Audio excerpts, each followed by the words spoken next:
Welcome to my latest experiment. This is the big one, the one I've been waiting for all my life. What is it? Try to imagine all life as you know it stopping instantaneously and every molecule in your body exploding at the speed of light. Oh my God. The cream will rise to the top, oh yeah. And I am the voice of the voiceless. And there is no one that does it better. The Guy and Harley podcast, streaming all over your face. Perhaps that was the most important part. Can you dig it? Can you dig it? Can you dig it? Pigville on the internet. It was a clear black night, a clear white moon. Warren G was on the streets, trying to consume some skirts for the eve so I can get some funk, just rolling in my ride, chilling all alone. Welcome to the Guy and Harley podcast. I'm Guy Pigden. And I'm Harley Neville. Warren G's lyric took a kind of sad turn at the end there. Because he's all by himself. Yeah, he's just all alone. He's out looking for some girls. He's out driving on the streets looking to pick up what essentially you can only assume a prostitute? If he's just driving around. Yeah, I mean, I guess... You know, do you remember, I mean, I don't know if you did this, when I was younger, you know, when I was bored, sometimes I'd Cruising for babes? I'd just cruise for babes. Now, sometimes I'd just go for a walk somewhere for no reason, just on the off chance that something exciting or interesting might happen and maybe you'd bump into somebody cool, you know? Wow, you really must have had nothing going on. Oh, sometimes out in South Dunedin, man, you know? It's out in South Dunedin that happens. And so, yeah, no, sometimes it would happen, you know? It's a boring afternoon, you got nowhere to be, nothing to do. That is true. Never really happened, though, that I went out and just bumped into some babes. No. Although, you know, there was times when the likes of you and I would go to the Meridian Mall. The Meridian Mall. With the intention of just lurking around until we talked to some girls. Which sort of happen. That totally worked. There was heaps of girls that we ended up talking to. What did we call it? Clustering. The girls were crusaders. We were the clustering crusaders. Which was yourself. And there was a cluster forming. Me and Nick. And Nico sometimes. Oh yeah, Nico. We'd go down to the Meridian Mall in Dunedin, which had newly been built. It was Dunedin's only mall. And it was like, well, they did have the Golden Centre. Yeah, but that didn't count. It wasn't really a mall. It was a small cluster of shops under a roof. Yeah, kids these days will never know that when the Meridian Mall didn't exist. But yeah, so we used to go down there and we used to, because we were so cheap, we used to buy one Burger King refill cup from the Burger King. Refill it all day. And just refill it and share it between our four friend goobers. We would all drink from the same cup. And what we'd do is we'd walk around until some girls caught our eye, or you know, or sometimes they were looking at us, you know, and then we'd go to one shop, we'd go to another shop, and we had a formula, which was to see if it was a confirmed cluster or not, and if they were a cluster of girls, you know, we would go to a few places, and then we'd go up to the third floor, up where the Kmart was, and there's nothing up there. There was like a Kmart and a Wendy's, and like nothing cool to do or see up there. And if we went up there, and if they came up there, then they were a confirmed cluster. It's so weird if you think about it, because like obviously none of this would ever happen now. It's all done via, you know, Snapchat and Instagram and like liking people's posts. I reckon think surely teenagers are still talking to each other at the mall. They're still down there, but that's the thing is like what would happen is they'd be like at the mall today, and then we on the other side of the mall would like give a like and a thumbs up and a smiley face to their like Instagram of them at the mall. Well, yeah, but you'd have to know their Instagram. Well, you'd have to find their Instagram. Yeah, you know, you can't just... Well, you just Google hashtag Meridian Mall. Right. Oh, true. You just jump on the hashtags, bro. Hashtag Meridian Mall. Hashtag Clustering Crusaders. Yeah, in 2016. And then you would know what was up, what was good. Yeah, true. So, you know, they actually probably wasted a lot less time than we did. Yeah. Like going up and down, you know. Yeah. Just get a like, and if they got a like back and a comment back and an extra follow and a DM, you fucking know you're in. Yeah. The days, eh? The days. Wow. Well, that was 20 years ago. Yeah, well, I do still try to pick up 16-year-old girls at the mall though. Like, 20 years past. And you still walk up to Kmart to see if they See if follow they're you. following me. They don't really follow me as much as they used to. I'll be honest. They mostly just look relieved when I walk up to Kmart. And buy some dad pants. Buy some dad track pants. Yeah. Well, it's quite cold. They are comfortable. And you know what else? You want to have comfy pants to sit down in if you're going to be sitting down for long periods of time in a day. Yeah. Thought about getting myself some sweet dad pants for my Uber driving. Yeah. Really? Not really. I mean, that'd be cool hipster track pants, of course. Yeah. But you know, you do need comfortable clothes. If you're going to be sitting down in a car all day, you got to have some comfy trackies on. Says the morbidly obese man who's like who's the morbidly obese Uber driver. But anyway, so look, it's episode 81. We should talk about the elephant in the room. First and foremost, we've been talking about this fucking web series for a little while now. Submitted this application. So we did recently. Long-time listeners will know we submitted an application for $100,000 to shoot our sitcom. Guy put in months of work. Months. There was a long and elaborate application. Very grueling. We put a very strong application forward. Arguably the strongest application we've ever put forward. Perhaps stronger than the application we put forward well, maybe not. Maybe not stronger than the I Survived a Zombie Holocaust application, but that required a lot more things. So it's hard to say. Also, there's the I Survived a Zombie Holocaust application had an actual script, and the script was really good. In fact, that was probably the biggest selling point of the application. We didn't have a script for this. We just had an outline, a sort of a synopsis of the thing, and talked a little bit about the characters and stuff like that. But it was bloody good. It was.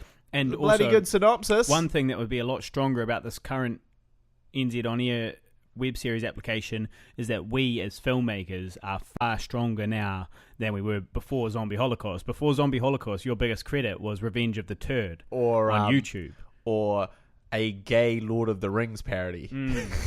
One of those two were our crowning achievements at the time. Yeah. So, now I've made a feature film. We've made like a sort of another TV show / web series pilot episode, which got 4 million views. Also, when we put in the application for Zombie Holocaust, our YouTube channel had something in the area of 130,000 views. Really? 130,000, yeah, because I remember talking to Zane, one of the producers, about it, and I was like, oh, well, YouTube's doing pretty good. It's got 130,000 views. And he was like, on one video? And I was like, no, over all of them. Overall 130 of the videos. And he was like, oh. So we've really gone up, though, in that 5 or 6 years. We're at 11.5 million now. Yeah. It was a strong application, and like we talked a little bit about it. You thought it was in the bag. I was less hopeful, but your optimism had led me to dare to dream. And that's the wrong thing to do, because whenever you have hope and whenever you dare to dream, your dreams will be crushed. So what happened, Guy? So basically, we just found out yesterday, or was it the day before? No, who cares? They don't care. Nobody cares. That we were not successful. Yeah. Did not get it. There was only 18 applications. Right. There's 18 applications. And I think they were giving away 3. Three. Because it was 300,000, I thought. Yeah, probably 3. Yeah. And we didn't get it? Fucking bullshit. So, what do you do? Where do you go? So prepare yourselves, listeners, for a guy to be morbid for another couple of episodes. Just Mr. Droopy Pants, or whatever he's known as.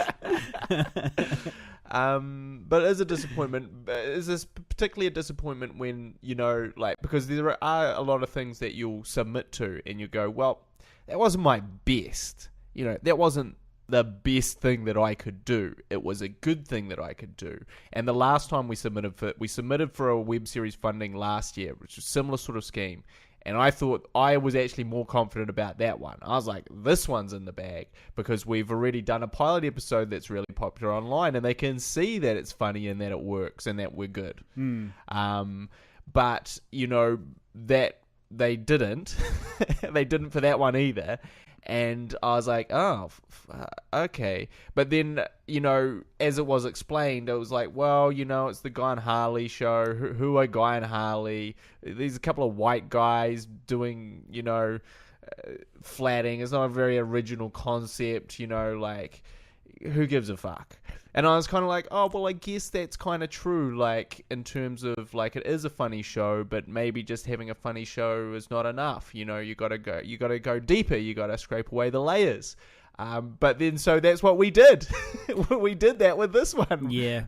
But we did not, at the end of the day, our application did not have one single Māori person involved with it. It did not have any ethnic minorities of any description. Well, the best we had was we included women as core cast. It was still about a couple of white guys and, some white chicks. Well, and it's like... To be fair, though, I mean, you can't, like, I guess, in the application... You couldn't say, well, what color are these characters going to be? No. But the names were like gringo names. They were gringo names. But, like, we would have hopefully been able to introduce a level of diversity in our casting process. Yeah. Also, I still really like the idea as well of making one of the main female characters a hot deaf girl. That way you're bringing in lots of comedy that you can make from deaf jokes, but you're also bringing in this idea of, like, that's a minority right there. That's a disability. That's true. And you're casting them as a central character in this thing, which I think is kind of cool and interesting. So with this one, I was like, well, now we've got at least that as a strong element as well. So surely this could be it. Also, it has been 6 years since we've had a successful application for anything. So that's quite a long time. Yeah. Also, you look kind of Middle Eastern. So I feel like... So come on. But that's a long time between cups of coffee. Yeah. In that 6 years' time, we have been consistently applying for funding for things. We applied for funding for a short, applied for funding for a feature, we applied for funding for a web series, and sort of other little bits and pieces all along the line, completely unsuccessful with all of them. And you're just kind of like, what the fuck is going on? Well, look, I think How can you prove that you're good if you don't... Like you can say, here's the things that show that we're good, and here's this idea, and here's this good application. What else are you gonna do? Well, I'll tell you what else you're gonna do. You've got to lift your networking game. We've got to go to more of these NZ on Air events, and you've got to meet the right people that are actually making these decisions and work with them, preferably. And then it's all about, because it's a big club, and we ain't in it. It's a big old club, and this is why Filthy Rich gets season 2, because they're part of the club. The people involved with that are all part of this big club that knows the NZ on Air. It's why Dirty Laundry got made. It's why Real Housewives of Auckland got made. It's like they know all the right people, and so they can apply for this NZ on Air funding and know that they're going to get it because I've worked with them before. And then on top of that, these people who are making these shows have a history of getting shit done and it being financially successful as well. So that is another reason why they're in the club. But you've got to meet the right people and work with them. And we ain't really doing that. We're still just a couple of bums making stuff for the internet. Yeah, I think the big problem with not being or being in and out of the club, right, and the networking thing is that if you're not in the club, you got to make shit yourself. And if you're making shit yourself, you got to sit down and make shit. And it's you don't actually have time to be going to these fucking networking Yeah, events, it is. and you don't have money. That's the actual, like, that's a legitimate problem. Like, we did not go to the big screen symposium fundamentally because we couldn't afford to. Which was $350 a ticket, right? Yeah, Something like that. yeah. So $350 a ticket. I guess it's the place to be seen and to meet people and to do all of that stuff. But like we're spending thousands of dollars here on filmmaking expenses. But I just dropped $1,800 on flights to Screenfest. Yeah, and also I like fundamentally could not in my mind justify $350 when a hard drive is $350, which could back up Older and give me peace of mind when I go to sleep. Now, Older is backed up in like various forms, but like a kind of a complete clone as opposed to a backup that I'd have to rebuild slowly and torturously. Yeah. And it was just like, I just can't, like... And I've been to the big screen symposium before, and it's okay, but, it is really... you're paying $350 for networking. That's what you're doing. So, yeah, it's just hard because also the like, your first instinct when you get rejected for these things... give up and cut your wrists? No, is to kind of go, okay, well... guess got to do it, like, same old, guess got to do it myself then. Yep. Like, okay, so I better get, like, is there a correlation between this rejection and me editing Older for 16 hours yesterday? I don't know. Maybe. But quite possibly. But you kind of go to yourself, well, look, if no one's going to give me chances, if we go through all the correct channels and do all the correct things, there's only we have to give ourselves a chance, and to give ourselves a chance we kind of have to just knuckle down and do it. And I'll see you in 3 years time. Yeah. Because that's how long it'll take to knuckle down and do it without any money. Yeah. And do it to the same standard. Well, the thing is though that what you got to do is not waste time writing this sitcom, as much as I'd love to see it get made, but instead spend that time finishing Older, releasing Older, and then once Older is out, again, it can be another thing where you apply. We've got this application all set up. It will just require some tweaking, and next time we can go for another funding initiative. Using that same application, only this time it'll be, and by the way, we're also the guys that made that cult film Older.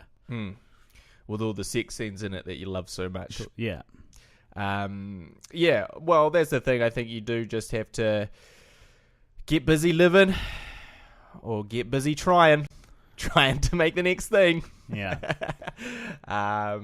As Morgan Freeman once said in The Shawshank Redemption.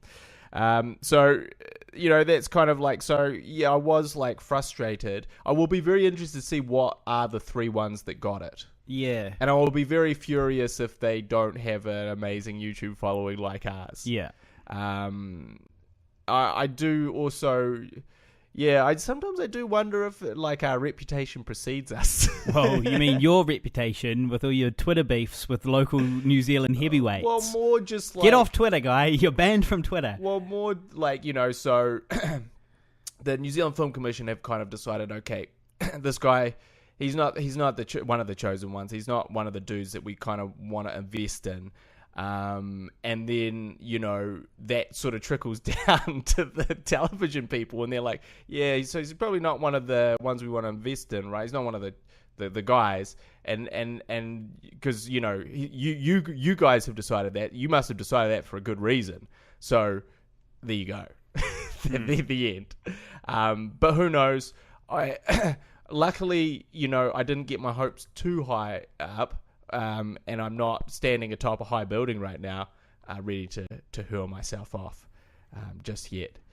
But it's more just that the 2 months that it took to do it, you just go, I could have written a script in 2 months. And it could have been like, and that could be getting me different opportunities, but I didn't because I really, believed and had to try, and you have to try with each of these applications. It doesn't matter. But that's just, you think you've got it bad, Harley. What do I think I got it bad? I think I got it great. just in terms of that, like being unsuccessful was like just that. I think I am successful. This is purely a mentality thing, and it's something you're suffering from, not me. No, I mean, like, don't bring it on me. I think my shit's hot. Yeah, but like, I mean, as in you think you got it bad, as in you're disappointed about not getting funding. Oh, right. But no, I'm not nearly as heavily affected by it, and I'll tell you why in a minute. But you can finish that line of thought. I can tell you why you're not as heavily affected. Well, because I didn't put in as much work as you into the application. Yeah. But that doesn't mean that's not why I'm not still, super disappointed, because that was going to be a big opportunity for me if we got it. You know, it was still a very exciting thing for me, and I did genuinely think we had it. Yeah. Well, also you do have to believe in yourself. Yeah. You can't stop believing in yourself. But yeah, I'm just not looking forward to writing the next application. Yeah. Well, speaking of the next application, there is actually one due next month that is, you could essentially resubmit the Guy and Harley pitch from last year. Mm-hmm. I don't think it would take much of a tweak. The only thing is that it requires a 5% investment from another company. Right. And so obviously we don't have that. But what we would be doing is we'd say that Pigville Productions is investing 5% of its gear, in gear costs and gear hireage and director fees and all of that shit, And that's another $100,000. That's NZ on here as well, but that's due I think it's reasonably soon, next month. Right. And I didn't bother telling you about it really. I was kind of like, well, I don't think Guy has it in him. I think he needs some time to recharge. To be honest, you might be right there. Might be right on that one. But another reason why I wasn't too disappointed as well is, I mean, like, even when I think we've got it, my default is still kind of like, yeah, well, you don't have it until you have it. That's true. You don't have it until you have it. Like. And we don't, it's like, whatever. And then on top of that, we did also get some good news at the same time, which is that no caller ID, and this is not officially allowed to be announced, but I spoke to the organisers and it can be announced, which is that A Night of Horror International Film Festival has accepted no caller ID into it, which is a Sydney film festival that we went to a couple of years ago as well. And that we got that news on the same day as the rejection.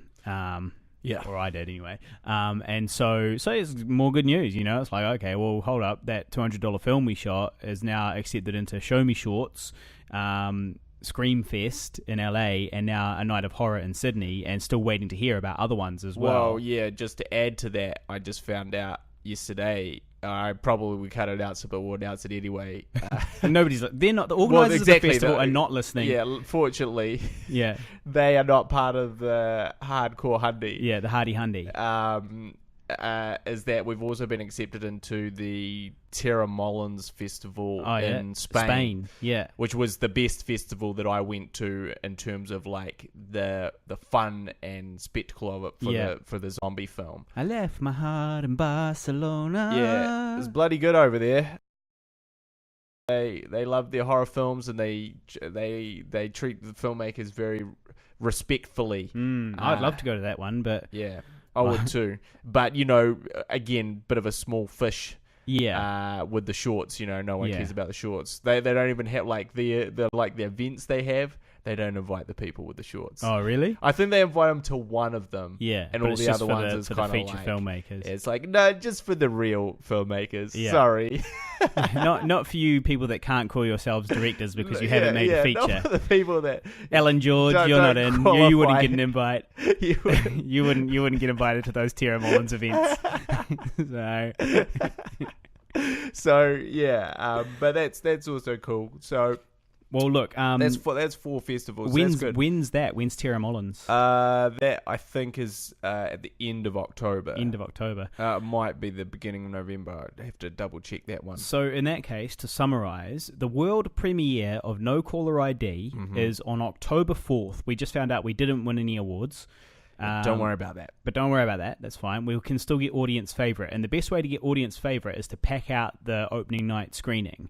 And everyone gets to vote. You get to vote online, but you also get to vote in person if you're there for your film that is the favourite one from the screen. Because they screen, say, 10 short films. Ours is just one of them. And you do your audience favourite vote that night or on the internet later. So what we want to do is we want to get everybody to come along and watch our film. and also vote for our film. And then if we win audience favourite, we can still say award-winning filmmaker Guy Pigden. Stop him cutting his wrists this week. And so That's true. That's true. So anyway, that's Show Me Shorts. That's on October 4th at 8:15 p.m. Now I'm going to share the link to buy tickets. I'm going to start pushing it quite a lot, as we get closer to the time. But make sure if you're in Auckland, that you get along and check it out. We'll be there. We'll also still be going to the awards ceremony for no reason. Yeah, that's on the October 1st. That's like the opening night. But it's not for no reason. It's that networking. It's you go along and you be seen and you shake the hands. It's also like it is the opening night of the film fest, which we're a part of. Which is the big party, yeah. So plus there will be free alcohol. Yeah, which is very important for our attendance specifically. And free food. You can always find Pigville next to the free food table. If you ever go to an event that we're at, just go to the food table and you'll see us there. Yeah, well, I was a bit disappointed because, not disappointed. Well, a little bit disappointed because we went to a networking event for that festival. They already had one of them at their offices. Yeah, exclusively for the filmmakers, and not a public thing. Where did I go? Straight to the food table. But it was only like two kind of cheesy based snacks. Yeah. So I just ate like a lot of cheese that night. And then you farted all night in your Uber. Exactly. While you're driving people around. Exactly. So it wasn't like ideal. Funny story about farting in Uber. I was going to say, have you had any attacks of the farts? Well, but wait, before we get into fart attacks and Ubers, I just want to finish my line of thought there with these festivals, okay? Show Me Shorts, October 4th, 8:15 p.m. Tickets will be on the Guy and Harley Facebook page, facebook.com/Guy and Harley. It's also screening at Screenfest, which is on October 23rd. That's in LA. I'll be going over there for that. If you happen to be one of our listeners in LA, come along. Come along. I'll be sharing stuff about that on the Facebook page, facebook.com/Guy and Harley. A Night of Horror in Sydney. That'll be early December sometime. So if you're in Sydney, Cam Elliott, Adam St. John, you know who you are. Make sure you get along and check that shit out. Also, and Tara Mullins, if you happen to be in Spain. Barcelona, in early November, get along and see it there too. If you're our only listener in Spain, farting an Uber. So basically, this did happen to me the other day. Is like essentially I did a fart, right? And it stunk so bad that it lingered until the passenger got in. Totally lingered. But what I didn't realize is I had my aircon on recycle. So essentially, and I just kept getting a whiff of this fart the whole journey. It was just, and basically, it was looping its way through. The aircon was recycling and reintegrating the fart through my car over and over again. Yeah. So it would just never leave. I was like, why is this fart coming back all the time? Because I farted like 10 minutes ago. Yeah. The fart was just being regurgitated through. You got to open the windows. So, what I did is I then switched the aircon, so now the air is going straight through. So if one of my farts gets out there, rookie mistake, it's caught in the slipstream and just passes on by at some point. Any old salt Uber driver would have told you that track big time. So disappointed with that fart, that reoccurring fart. Now talking about harking back to rejection, not getting the money. Yep. I had about 5 auditions. Oh, good for you. And how was it?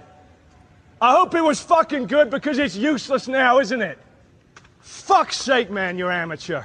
Mm-hmm. I had McDonald's. Yep, which we both actually had. We'll talk about in a second. We'll go into that a little bit more. Did not get it. A high-powered, immaculately dressed gay businessman for a major TV show. I found out today. I did not get it. Uh-huh. A dad in a promo. I would have been acting across from Di Henwood, a well-known New Zealand comedian. I did not get it. Mm-hmm. And then there was some other, a Ford one, or Holden, one of those, which I did not get. And I saw it recently, and it was not bad, but I totally could have done it. And then there was also, I saw an ad, an Australian ad. At my work, I watch some Australian TV, and I saw this ad on TV which I had applied for, and I did not get. And the guy that got it had a super thick, full head of hipster hair, like full blown hipster haircut hair. And it was paying like 18 grand as well, that ad. 18 grand Australian, I think it was. Well, that's how you're going to lose. Yeah. And, also they had like a fan just off camera sort of blowing his hair, So it was obviously part of the gag as well. And I saw another ad in the same series which also had the same gag where a guy who had super hipster hair and he was singing and his thick hair was blowing in the wind as he was singing from this kind of mystery breeze coming out of nowhere kind of thing. Again, not me. Why did I put forward an audition?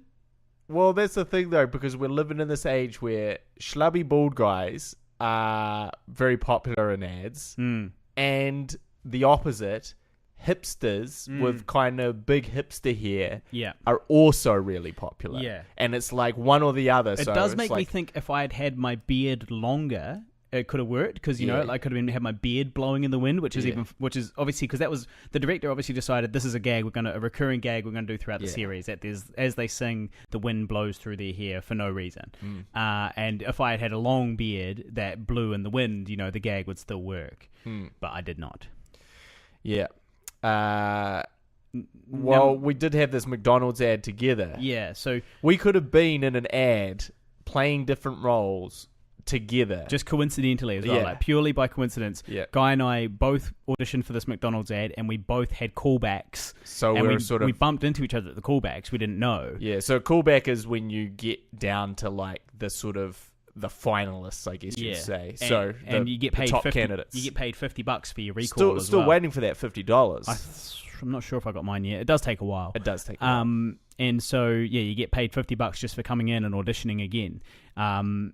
And it would have been quite cool because we were going for different characters. We were shortlisted for different characters as well. So we plausibly could have both got the roles and just been in an ad together. Pigville in a McDonald's ad, no less. Pigville endorsement of McDonald's. Yeah. But this really weighed heavily on my soul as I was, because basically I told, long-time listeners will know that a while back I said no to a KFC audition. And I said, I believe I referred to them as those fucking dickheads from KFC, that I would not be the face of their product. You said you're above it. You said you're too good for cool. Fast food ads.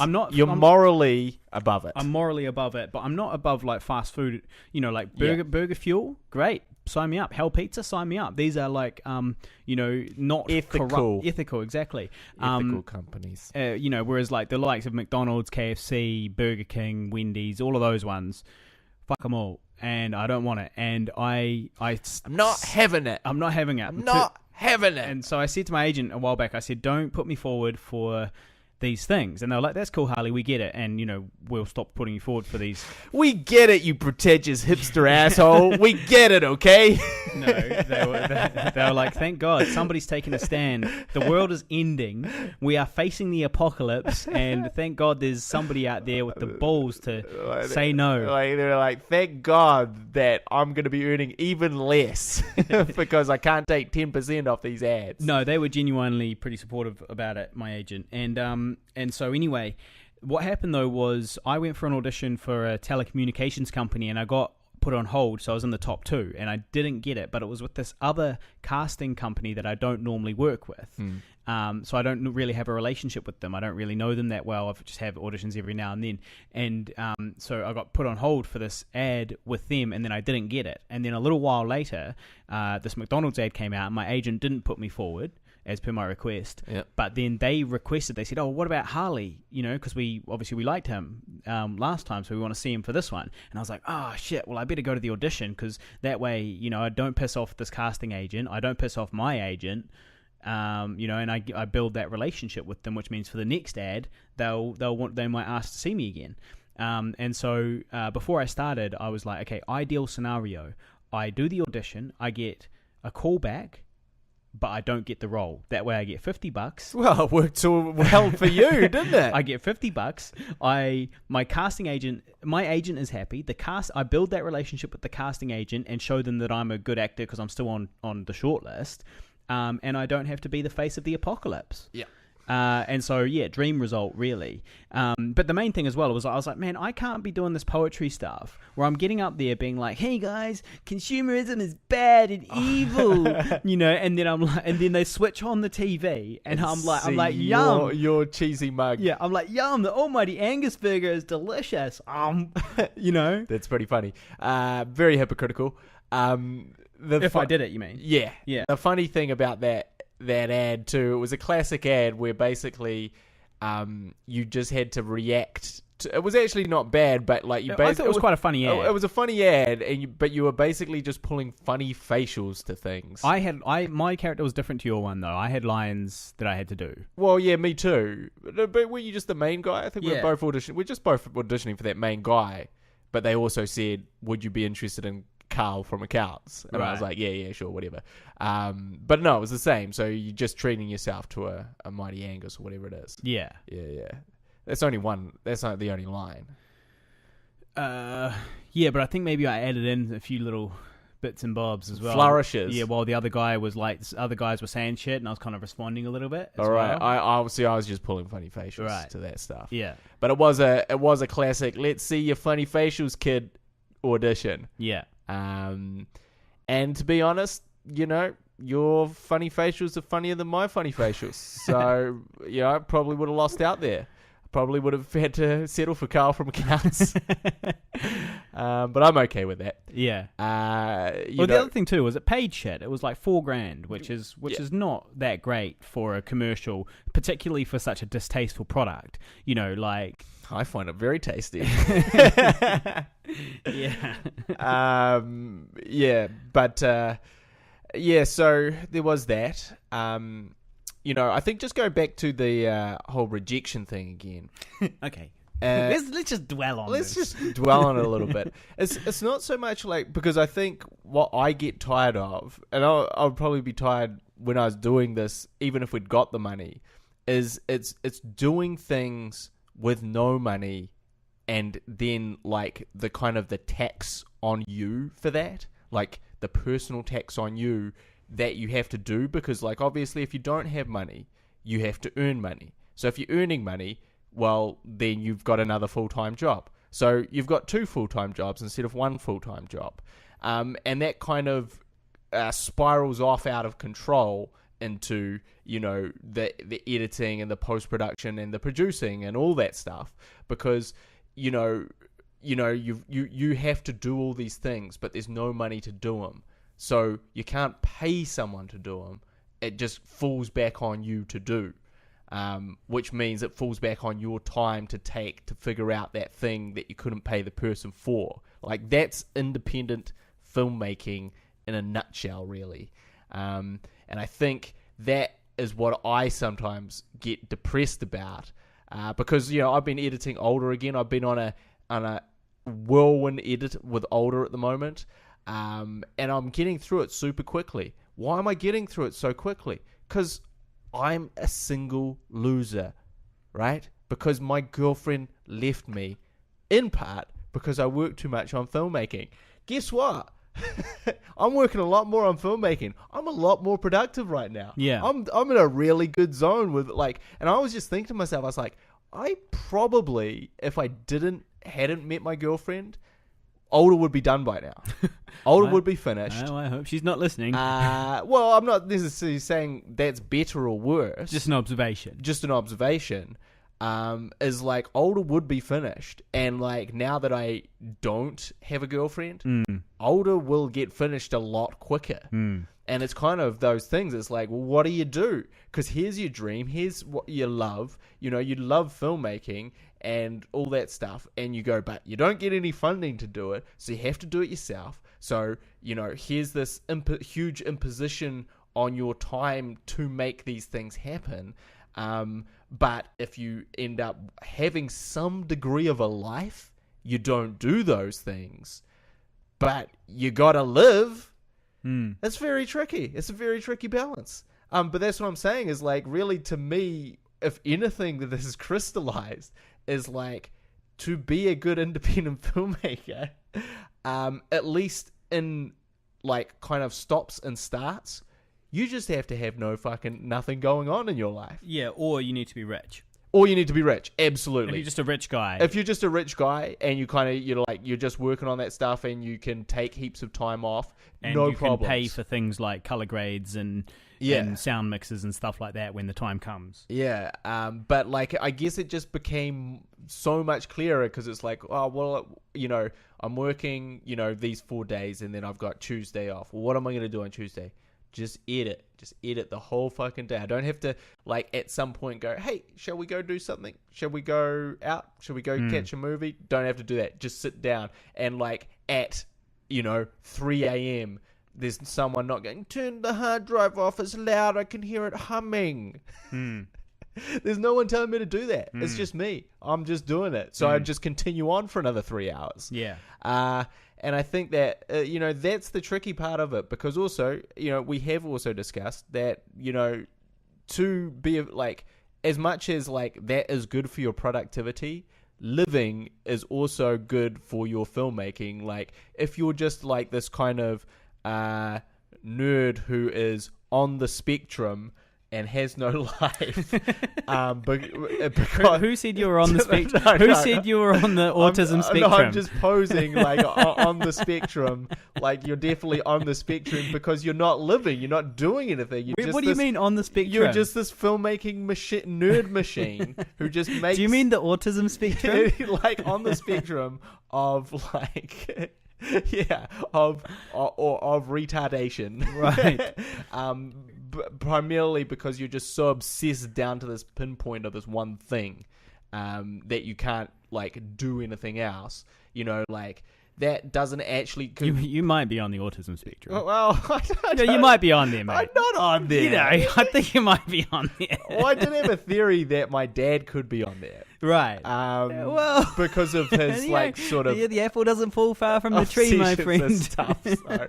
So look, maybe we did speculate at one point. So but who knows? Well, it might be though that you've got just the right amount that it's kind of like means you can obsess and really concentrate on your filmmaking, and it's a real asset.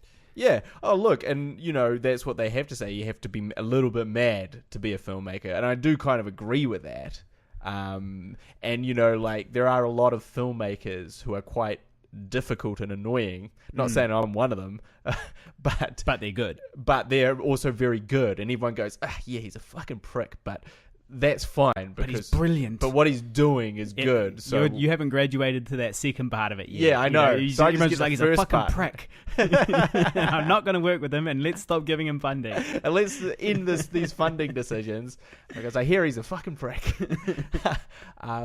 So like, because that's the thing is you do need stuff to write about. If you just become this kind of sort of fully like the Terminator, but of making films, you're just going to make like the Terminator himself is a boring guy. Like when you talk to the Terminator, he's pretty dumb, and he's just like, why would you do that? I'm just a machine, I don't know about the thumbs up and all that, because you haven't been doing stuff. So you could make I feel like Wesley from I Survived the Zombie Holocaust would be a better comparison. Well, because Wesley has Terminator not has lived enough. But the Terminator has only a single mission.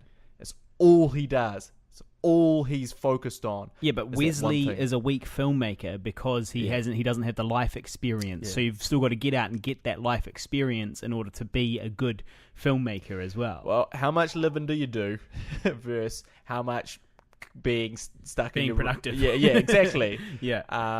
And so it's a constant battle. It is a constant battle. And I haven't really equated the formula because I would quite like to have a girlfriend, just as a thing, and like to have a nice life. That would be definitely on my list of goals as well as filmmaking. Well, too bad. Got to keep going. Get back to editing older, please. Too bad. Another 16 hours today. Wait till older's out. I reckon older's going to open some doors. I reckon older's going to make some people pay some attention. I think I think you could be right on that one. I think the trick will be though, older is now kind of approaching the end of its post-production phase. Like it's still a while away, but But it is, like with Zombie Holocaust, it was probably at about this time that we shot older. Yeah. And then older, so which means that we need to shoot the next thing. I know. Like nowish or soonish. That's kind of the problem. In order so that when older is out, people go, cool, well, what's next? And we go, well, we've already shot our third feature, or we've shot this web series, or we've shot this sitcom, or whatever it happens to be, but we've got that third thing that is A, half finished, and B, something we can show people to say, look, so this is the next thing, we're moving on, Well, that's the fundamental issue at the moment is like, yeah, I'm spending my second full-time amount of time editing older, and I haven't teed up that new written project. Yeah. And what I did when I did older is basically I snuck in writing older at my other job. Yeah. When my other job was much quieter. So basically it would be kind of busy for a couple of hours and then it would just be dead. And when it was dead, I would start writing. My poor co-worker would start doing all my work, which I wasn't really doing because I was just writing and kind of distracted and not really paying attention. She actually made a joke about that the other day. And I said, you're probably right. Sorry about that. But on the bright side, I did write a script. Yeah, she's like, well, good for you. Well, good for fucking you. I did all your work, you cunt. Yeah, good for you. I didn't write my script. Yeah. Because I was doing your work. Good for you. I was busting my ass the whole time. So, and now at work, I only do 2 days at that work. That work has become a lot busier, so there isn't really those stretches of time where you can kind of sit and ponder to write. And also, I'm actually taking in my hard drive of older in, so when I do have any spare time, I'm actually just cutting older. Yeah. But it does loom heavy on my mind that there is no new project written. That does cause me a lack of sleep, and I am quite concerned about that. And would you rather do a third feature or shoot the sitcom?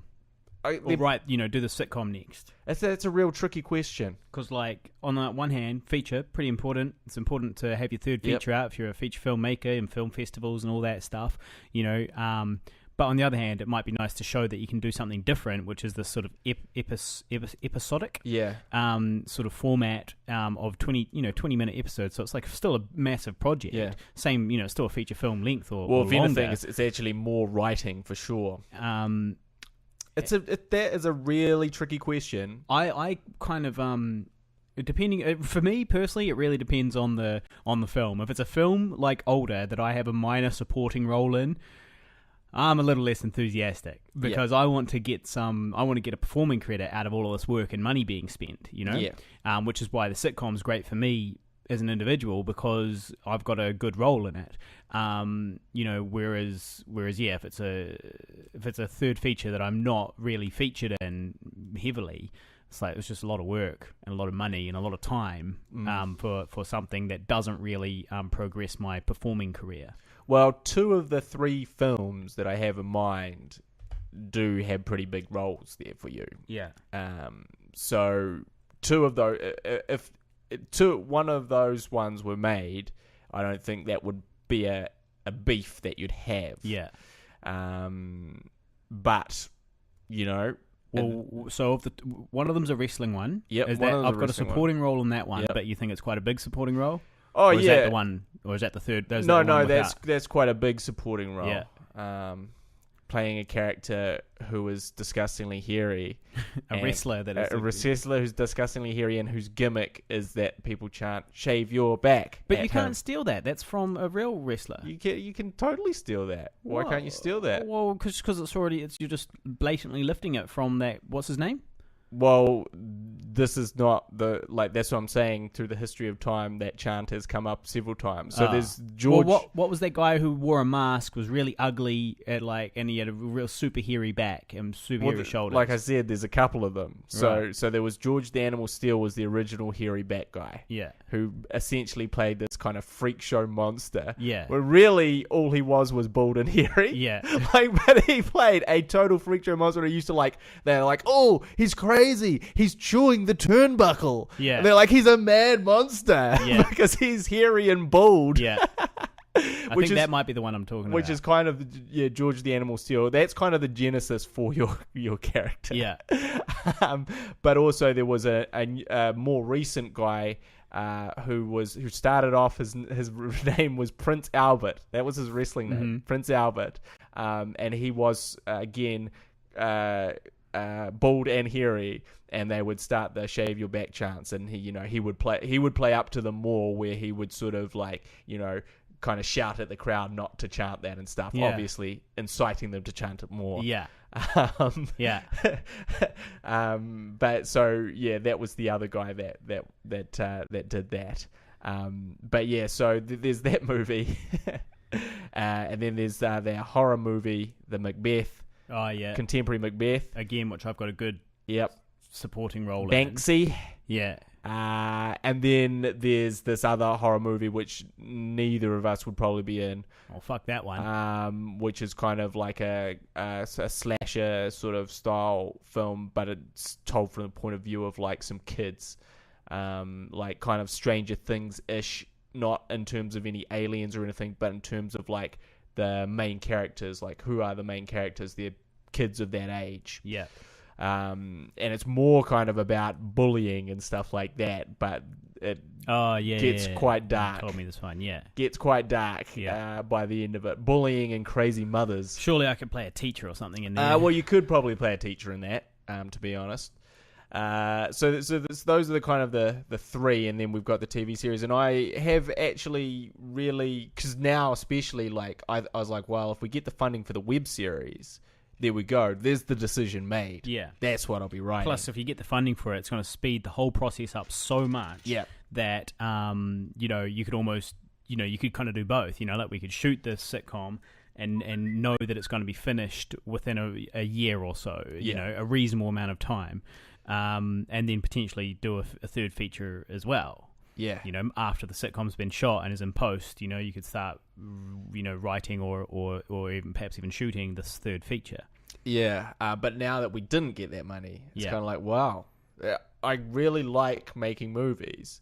There comes a time in the movie's life where I really get sick of making it, which is about now. Yeah. Just because they're so hard to finish, because when it, like as we're saying, it's just on you.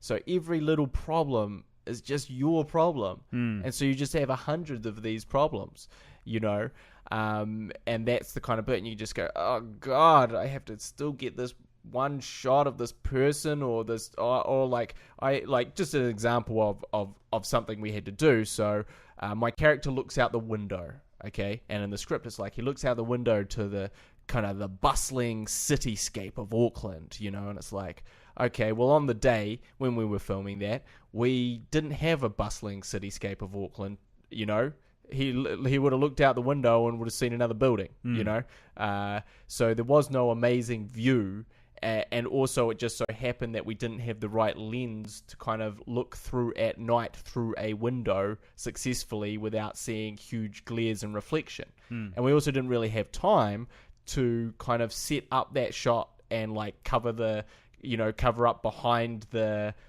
camera with a big black, piece of cloth so you couldn't see the reflection. We didn't have time for any of that. We had to just shoot the actual scene, which was obviously what's going on inside between these two characters. So that was just a very arbitrary thing to look out this window, but you still need to get that shot of that window. So what did I do? I messaged a friend of mine who who happens to work... Oh, sorry, I just got another text. Booty call. I'm professional. So I messaged a guy who works in a building that is very high, and I said, "Hey man, can I come and shoot this one shot?" And he was like, "Yes. How about this time?" So I went down, shot on this one shot. Took probably an hour to do. Went home, ingested it. Another half an hour later.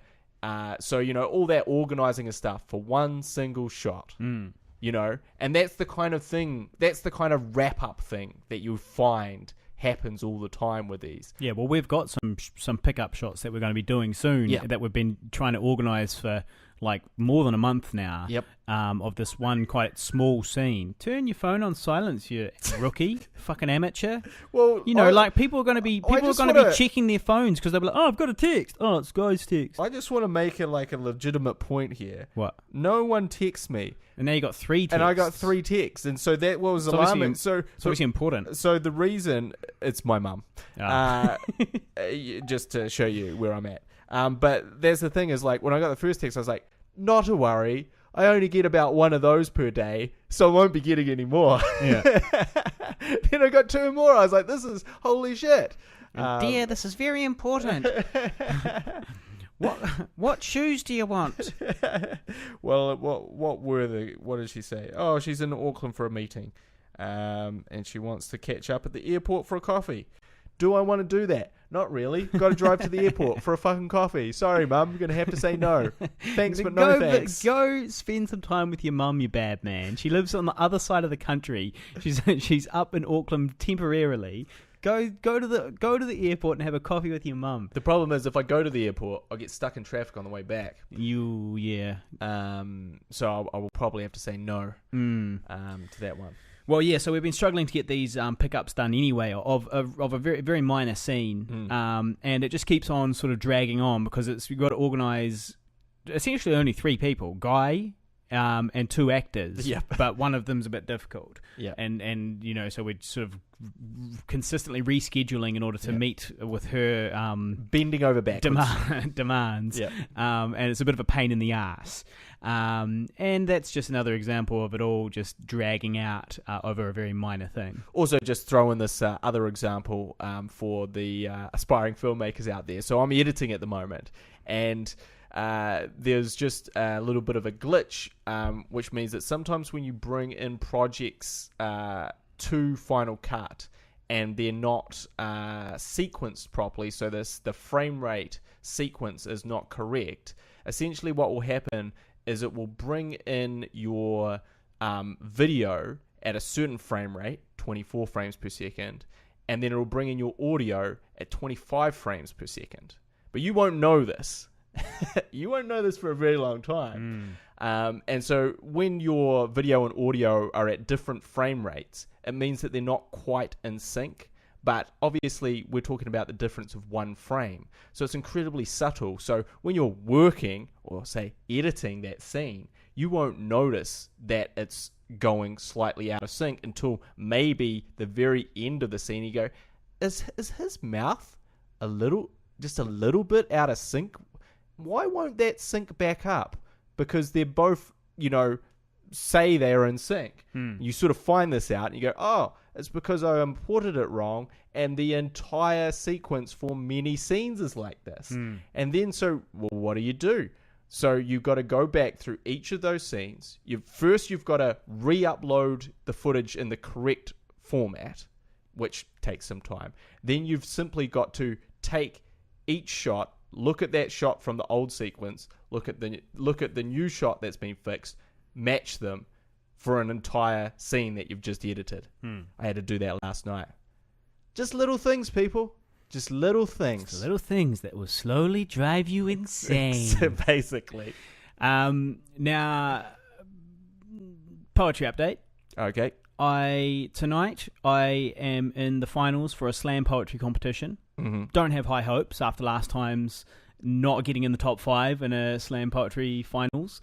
Well, if you're in the finals, you're in the conversation. Yeah.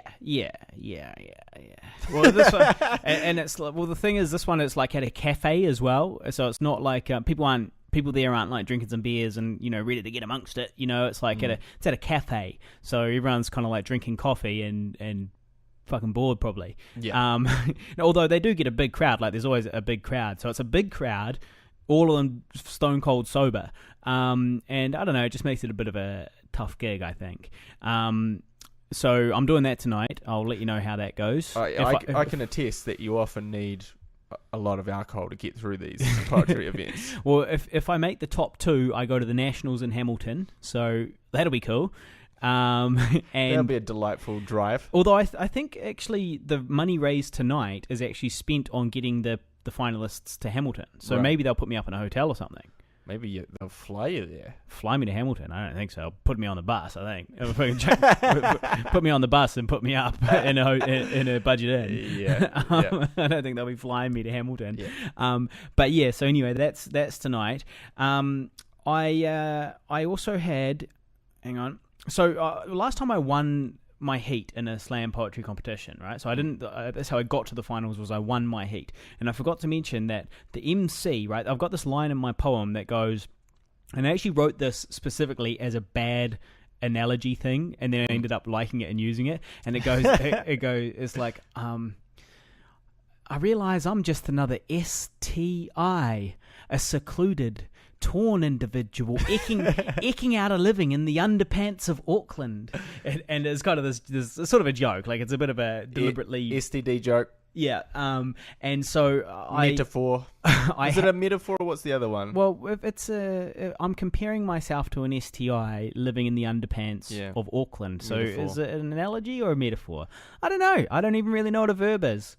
Yeah. Don't really know what a noun is. No. I don't really know about that stuff. So no need to know. No need to know. Just talk. Just talk. Just find words that rhyme. Put them together. Now. So anyway, the MC afterwards, he goes. Hang on, I've just written it here. He goes. The MC got up on stage after I got off, and he goes. No wonder you call yourself an STI with that beard. I don't get it. Neither do I. I was like, that's just insulting. I was like, what does that even mean? Like, so wait, you're calling? Are you saying that your beard is gross? But the thing is, he had a beard. He was. I'm in the fashion world. I'm what's known as a baldy beard. Yeah, right. You know, yeah. You know, shaved head and a beard, a baldy beard. I get it. Now he himself is a baldy beard. Right. So I've even less idea what he was talking about. But so, like, is he saying that, right, no wonder you call yourself an STI with that beard? Now, is he saying that STIs, if you look at them through a microscope, have beards? You know, like, what's he saying here? Is he just implying that my beard is filthy and filled with STIs? You know, which doesn't really make sense. No. To me, unless he's saying that you're a secluded, torn individual because of your beard. You see. Mum's calling. Mum's calling. I'm not going to answer. Not going to answer that. Not picking yeah, up. so maybe he's calling me a secluded, torn individual because of my beard, which is still pretty insulting. He's still saying that due to my beard, nobody wants to talk to me. Due to your beard being so gross, you know, you are a secluded, torn individual. Yeah. Or you've got an STD face. Yeah. So your face resembles a horrific STI, STD. Yeah. We used to call them STDs. Back in my day, back when I used got to my refer, first one, they used to call them STDs. Now they've changed from STIs. The doctor called it an STD.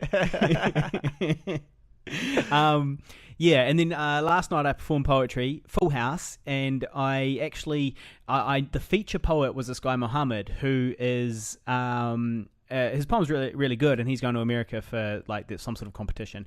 And he's a Muslim, and some of his poems are about going to Mecca, visiting, you know, pilgrimaging to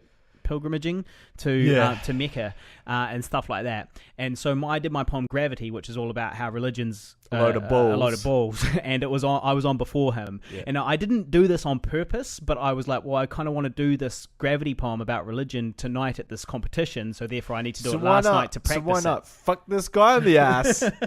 So why not get up there? Really stick it to this guy. Well, you know, it really wasn't my plan, but I was like, well, I need practice. You know, at the end of the day, I need to get up there and do it. And I can't. And I was like, I was not going to do it, but I was like, well, I can't not do my poem based on someone else's fucking beliefs. Yeah. You know, like, that's not what freedom of speech is. This is not what we're doing. You know, like, we're all here. It's an open mic. It's an open forum. You know, everyone can say what they want. If he's going to get up there and talk about religion and stuff, I'm going to get up and tear him a new arsehole about it. So I got up there and I performed my poem, and it was probably one of the best performances I've done. And it was like, but it was quite... I had a heckler and everything, but I didn't care. I was in a don't give a fuck zone, and so I got up there and I did this poem. Who was the heck? What did the hecklers? So I was going through the poem, and basically it's pretty scathing. It's really like saying a lot. It's really saying a lot of negative stuff about like people that believe. Yeah. But in a logical kind of way, not in a like you guys are all dickheads and like I'm gonna fuck you with a crucifix kind of way. Just like in a logical, this doesn't make sense for this reason kind of way. Not in an exorcist kind of way. No. And I don't fuck myself with a crucifix on the stage and call it poetry. No, and so in this poem anyway, it's sort of, I'm saying all of this quite scathing stuff, and then I reach this certain point where I go, while I'm on the topic, I'll address the agnostics, sitting on the fence wondering why I'm so caustic. They say, bro, stop being such a dick. It doesn't affect us, man. Just let people think what they think. Now, when I got to that, bro, stop being such a dick, this two ladies started clicking, which is like I can't click, my hands are too sweaty, but, like you click your fingers and it's like a poetry slam poetry. God, like poetries are so fucking pretentious. It is pretty pretentious. Oh, let's all click our fingers. Yeah. I'm feeling it. That's what they do. They click when they're an agreement. No, it doesn't have to be. It can be. I agree with you. It can be. I feel for you. God, it's generally kill me now. It's generally support of whatever is being said, and it is generally a supportive thing. So the whole audience will click when you're like, in the zone and like, like Daddy touched me and it was so bad. Click, click, click, click, click, click, click. And so I got to this point where I was like, bro, stop being such a dick. And then these two ladies started clicking, and it was like clearly a payout. Like they were, and it was quite funny. It was quite a funny payout. And everyone had a chuckle, and I had a chuckle. Like it was quite a funny call. Although definitely it was heckling. Like there's no way around it. It was not. She was not supporting me. Yeah. She was supporting the statement, "Don't be a dick," without having heard what I'm about to say next. But I let that slide, and it did kind of throw me a little bit, but it didn't really matter too much, because I was in the zone. Yeah. And then so I kept going, and I got to this bit where I go, I'll finish soon, and I won't go on. But I know an author more enlightening than John. His name is Dawkins. He uses logic you can't refute. I recommend his books. They helped free my mind from recluse. Now, when I got to Dawkins, these two ladies, and one in particular, was like laughing, like, ah, ha, ha, ha, ha, or like, oh, like Dawkins is, like so uncool or so like bad or so. Dawkins is hilarious. So, or just like so like, like as if it was like bad for me to endorse Dawkins kind of thing, And it's like clearly, I very much doubt she's read any of his books. But anyway, so I had to confront her. I had to take back control of the crowd, like it's like, how do you one, she's taken away my fucking chi, she's taken away my power from the audience. How did you do that? What do I do with it? So the next line is, and I've never done this before. Normally, like I glaze my eyes over and don't really interact with the audience. Shit is real in poetry, bro. It was. Shit was getting real. It was, and it was like a full house too. Yeah. And so I was like, normally I kind of glaze my eyes over and don't actually like pay attention to individuals in the audience because I'm always worried I'll lose my train of thought. But in this case, I stared directly at her and delivered my next lines and right at her face, and I was like, the menacing hipster stared directly into her eyes. She looming before my withering glare. She was the withering hipster glare. The withering hipster glare. No, and I was like, it's time. This is as I was looking at her. I was like, it's time we face facts. The universe is cold and uncaring, which implies that we're alone, and it's scary. But if you like it or not, it's still the truth. Deny gravity, but you'll still fall off the roof. And so it meant that it was kind of almost perfect timing for her to heckle me because then I had somewhere to aim this point, the whole point behind the whole poem of fucking shut up, Yeah. Which was great. And then anyway, the Muhammad got on stage later. Shots fired. Muhammad got on, and then I did my other. Then after that, I did my social media poem, and it throwing shade went really well as well. Yeah. And then anyway, after that, Muhammad went on stage. He was the feature poet, so he was on for 25 minutes. He was kind of white. Everyone was there, which is why it was risky to do this whole anti-religion thing because obviously his supporters were there. Yeah. But it was fine. I actually got chatting to a Muslim guy, and now we're Facebook friends. And he sent me a reading recommendation, some old book from 1400 years ago, not the Bible, something else like that. I haven't looked at it yet. But I will. I'll give it a hoon. Sounds like some delightful light reading. And so anyway, he was on stage and he played this game. We won't get to that bit, but anyway, basically he goes, "I love you, Harley, but dorking." With a G on the end. Oh, burn! Well, no, I don't think he meant not like dork, like D-O-R-K. He just didn't know his name is Dawkins. You know what I mean? Because he obviously hasn't read it either. Yeah, it's Dawkins, you boob. That's what you shout back from the audience. So he's like, I love you, Harley, but dorking is a Islamophobe. Oh, right. And then he like moved on. Yeah. And it was like, well, hold up, Muhammad, don't start a debate when I don't have a microphone. Like, that's just a cheap shot. So now I'm going to retort while he can't reply on this podcast. Because what I wanted to say was, well, hold up. First things first. Islamophobe is a made-up word, Muhammad. Yeah. It's a made-up word. You're a poet. You should know better. Don't use made-up words like that. Like, adding phobe on the end doesn't make it a word. On top of that, Richard Dawkins isn't an Islamophobe. He's not frightened of Muslims any more than he's frightened of any other religious person. Yeah. And I think the idea is, like, with homophobe, it's like it means you hate all gay people. Yeah. That's what a homophobe is. So I think he's saying that Dawkins hates all Muslims. Yeah. Which is not. It's simply not true. He hates Islam. He hates this, like, damaging ideology, but he hates it as much as he hates any other religion too. He hates Buddhism and he hates Christianity. If anything, he's a religiophobe. But he still doesn't hate the individuals of the religions. No. He hates these dangerous ideologies that promote these, bad behaviors and unsanitary ways of thinking. And so that's what I'd say to that. Muhammad, and also good luck in the United States. I wish you the best. Nothing personal. Just don't agree with you.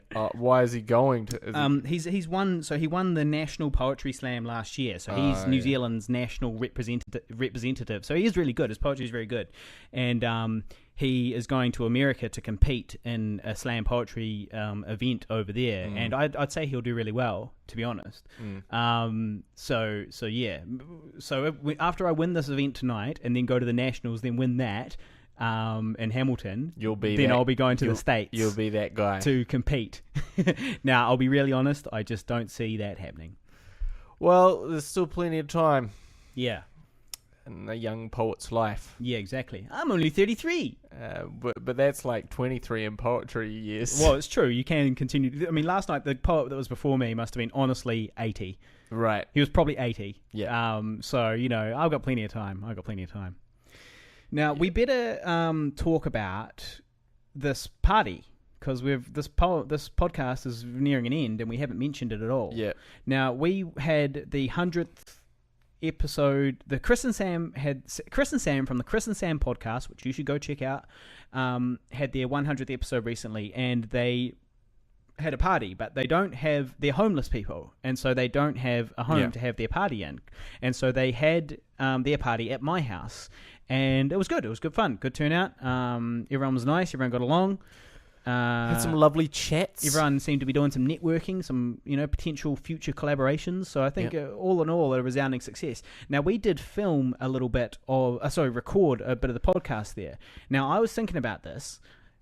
We can either throw to a little segment of it right now, which means that you have to edit some shit together. Yep. Or... So what's option 2? Option 2 saves you time, which means you can edit older. We upload that as a standalone bonus episode, exclusive, because it's 30 minutes long. Yep. Now, it might be a bit rough. We haven't listened to it, but, yet. But a standalone bonus episode just to tie people over, because this one's already going to be late, right? So I reckon... And the next one will probably be late too. So I reckon we release it in a few days after this one is released, kind of thing. Yeah.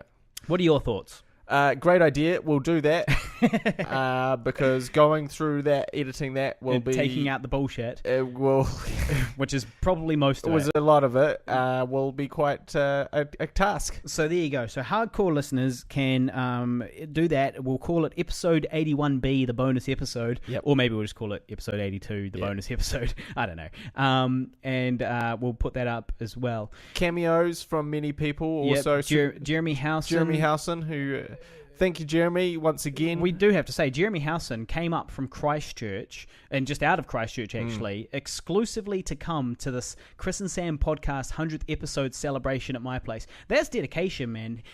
We'd never met him before, and neither had Chris and Sam. None of us had ever met Jeremy before, apart from online, and he flew himself up to attend the party, and he brought with him some great art as well, some stencil art that he had made, which I'll post pictures of. Yep. And also, I'm waiting for one of those to come my way so I can put it up on the old wall ski. You mean from me? Yeah. Yeah. I'm also waiting for my Death Star, because he also, another brilliant move, he got us both Death Star ice cube makers. Yeah, for whiskey ice. Whiskey, Yeah. so it's, I don't know, is it just whiskey ice? In whiskey you can have like one big giant cube. ice thing. Yep. Yeah, one big cube. Yeah, well, this is a one big cube shaped like the Death Star. Pretty amazing. Yeah. Pretty good. My favorite, though, is definitely the art. The art is pretty Well, you can never exceptional. beat the art, because the art is what he made. Yeah. And, it comes from him. Yeah. So, yes, I enjoy that. So, yeah, just trying to think where I'll put it. I'll probably put it above the HGH. wanted poster. Which is Hardcores will know as our rap posse. But anyway, so Jeremy was there, Ben Fowler, he got on, Ellen George, he got on, the whole clique was there, and they're all on that bonus episode, so do go and check it out. Speaking of Ben Fowler and Ellen George, our 48-hour film won the audience favourite at our screening of the 48-hour, but we don't know yet if we're in the finals. I guess we'll find that out soon. But Congratulations. Presumably it's online now? No, I think it won't Can't be watch online it. until we find out about the finals. Cannot watch. But when it is out, I will share it on the Facebook page, facebook.com/Guy and Harley. Now, are we wrapping it up? Because I need to go and practice my poetry, because I'm in a slam poetry competition in 3.5 hours. Yeah, well, if we gotta go, we gotta go. We did have some listener questions, didn't we? Yeah, on listener questions, and even a good troll hole too. Good poetry-related troll hole. Do you want to end on that? The poetry related troll hole? Yeah. All right. So this is. But if you got to go out on top. Go out. Okay. So hang on. Let me just quickly whip it up. It is right here, and not that one. Here we go. Here we go. Here it is. Now, so this is our favorite segment, the troll hole. So this was posted on my poem, Gravity, and. It was from those ladies. Actually, it wasn't on Gravity, but it was on one of my poems online. Conundrum 1024 on YouTube. Conundrum 1024. Whoa. I can see how badly this channel has tanked. They should replace the balding clown with someone who can actually come up with good material and doesn't look like he was comprised from a weak sperm, resulting in more shitty DNA to be spread around the planet. Oh my god, that's amazing. To which Harvard's Claw replied, I full-heartedly agree. So my poetry's popular online. That's good. You should start referring to yourself as the balding clown. The balding clown who came from a weak sperm. Man, that is an amazing troll hole burn. Yeah. So thanks, Conundrum 1024. But to be honest, I think that this guy. Well, which was the poetry? Which poem? Yeah. I foolishly so it was Gravity, but it was the live upload of Gravity, not the official music video of it. Yeah. Because in the official one, I'm wearing a hat. You don't know I'm bald. Yeah, right. In the live one, I'm rocking the baldy beard. Rookie mistake. Baldy beard. Yeah. And so that's how he knows I'm bald. Yeah. But it's all a conspiracy. I reckon that both of these accounts, or at least Conundrum 1024, is another one of the accounts of the guy who thumbed down our shit 10 times. Of the mad masturbating Of the mad masturbating troll. Yeah. And so I've blocked them. I've blocked that one, and I'm working my way through. I've blocked like 3 or 4 channels that I'm pretty sure must be him, because they've all got 0 uploads, and they all say things like this. And one of their favorite things, I've noticed in the language, tanked. That word, tanked. Whoa, I see how badly this channel has tanked. It's come up a few times. I really hope he different listens people. to our last one, though. Where we the podcast. Yeah, where we play his thing. Yeah. Well, the thing is, I would like to message him and send it to him, but he's just going to thumb down all our shit 10 more times. That's true. Do you know what I did on the Skeptical Poet YouTube channel? I've kind of uploaded, because I haven't really pushed it yet. I've just been like testing the water, right? Yeah. So I've uploaded 5 or 6 poems, and he went through and thumbed all of them down 10 times each. But like, for example, my plastic poem only had 50 views anyway. So what I've done now is I've deleted it and I've re-uploaded it. It's actually quite a pain in my ass. You know, it's actually quite a pain in my ass. Sure. I've deleted it and re-uploaded it, and so now it's got 7 likes and zero thumbs down. Yeah. Right. So but it is a bit of a shit. And I'm going to work my way through, and I'm actually going to do that. I'm going to delete all of the ones that have these 10 down thumbs and just restart again, because it's now or never. It's do it now or don't do it at all. As they get more views, it's going to be harder to delete them. So.